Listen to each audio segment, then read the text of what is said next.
محترم و مکرم حضرات، السلام علیکم ورحمۃ اللہ تعالی وبرکاتہ۔ امید کرتا ہوں کہ آپ سبھی حضرات بخیر و عافیت سے ہوں گے۔ حضرات محترم، جیسا کہ آپ کو معلوم ہے کہ یہ محرم الحرام کا مہینہ چل رہا ہے اور آج اس کی 9ویں تاریخ ہے، اور انشاءاللہ تعالی کل محرم الحرام کی 10ویں تاریخ ہوگی، جس کو عاشوراء کا دن بھی کہا جاتا ہے۔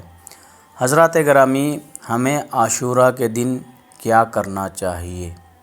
ہمیں اس دن کون کون سا کام، کون کون سی عبادت کرنی چاہیے؟ اسی لیے میں یہ ویڈیو لایا ہوں۔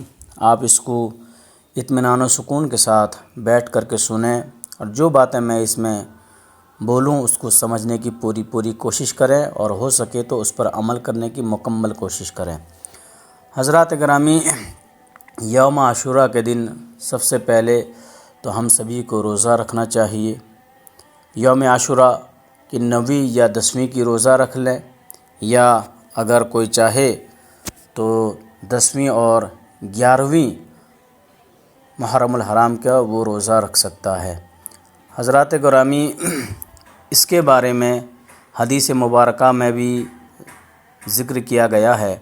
حضرت ابو قتادہ رضی اللہ تعالی عنہ سے روایت ہے کہ رسول اکرم صلی اللہ علیہ وسلم نے عاشوراء کے روزے کے بارے میں آپ سے پوچھا گیا تو آپ صلی اللہ علیہ وسلم نے فرمایا، مجھے اللہ تعالیٰ سے امید ہے کہ عاشوراء کا روزہ گزشتہ 1 سال کے گناہوں کا کفارہ بن جاتا ہے۔ اسی لیے آپ سبھی حضرات 9، 10 تاریخ یا 10 اور 11ویں تاریخ کو روزہ ضرور رکھیں عاشوراء کا۔ اور اگر کوئی شخص ایسا ہے کہ وہ 2 دن رکھ نہیں سکتا، وہ اگر چاہے تو 1 دن بھی رکھ سکتا ہے، یعنی کہ 10 محرم الحرام کا روزہ رکھ سکتا ہے۔ حضرات محترم، یہ تو روزے کی بات ہو گئی۔ اس کے علاوہ ہمیں کیا کرنا چاہیے؟ جو نفل نمازیں، ایسی کوئی خاص نفل نمازیں تو نہیں ہیں، لیکن پھر بھی میں اس دن جو آپ نفل نمازیں پڑھیں گے، 2 طرح کی نفل نماز آپ کے لیے لے کر کے حاضر ہوا ہوں۔ ایک ہے 4 رکعت والی نماز، اور ایک ہے 2 رکعت والی نماز۔ 2 رکعت والی جو نماز ہے، آپ کو اس کو پڑھنا ہے، تو وہ کون سی نماز ہے؟ وہ ہے صلاۃ الحاجات، یعنی کہ حاجتوں کی نماز۔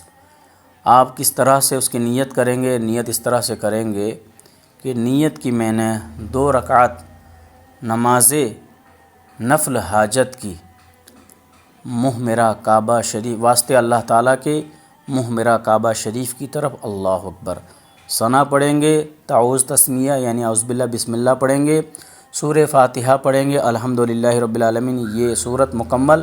پھر اس کے بعد جو سورہ آپ کو یاد ہو وہ آپ پڑھ سکتے ہیں۔ اسی طریقے سے آپ مکمل اس نماز کو پڑھیں یوم عاشوراء کے دن، 10 محرم الحرام کے دن، اور ساتھ میں اللہ کی بارگاہ میں آپ اپنی حاجتوں کے بارے میں، اپنی خواہشات کے بارے میں، اپنی آرزو کے بارے میں دعا کریں۔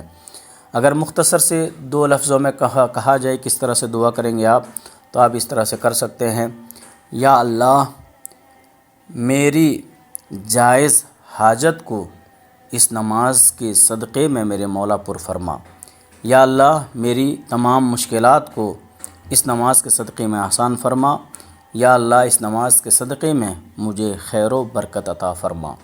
اس طرح سے آپ کر سکتے ہیں۔ اور ایک جو میں نے کہا کہ 4 رکعت والی جو نماز ہے، اس کے تعلق سے یہ کہا جاتا ہے کہ یوم عاشوراء کے دن ظہر کی نماز سے پہلے یہ نماز آپ کو پڑھنی ہے، یعنی کل تو جمعہ ہے، یعنی کہ جمعہ کی نماز سے پہلے آپ کو یہ نماز پڑھنی ہے۔ اور اگر کبھی عاشوراء کا دن جمعہ کا دن نہ ہو تو جو بھی دن ہوگا ظہر کی نماز سے پہلے آپ اس نماز کو پڑھ سکتے ہیں۔ کس طرح سے آپ پڑھیں گے؟ سب سے پہلے تو آپ نیت کریں گے کہ نیت کی میں نے 4 رکعت نماز نفل کی، واسطے اللہ تعالیٰ کے منہ میرا کعبہ شریف کی طرف اللہ اکبر۔ پھر آپ ثنا پڑھیں گے جو آپ نماز میں پڑھتے ہیں، پھر اعوذ باللہ بسم اللہ پڑھیں گے، پھر سورہ فاتحہ پڑھیں گے، اور اس کے بعد 11 مرتبہ قل هو اللہ احد اللہ الصمد اس سورت کو مکمل پڑھیں گے 11 مرتبہ۔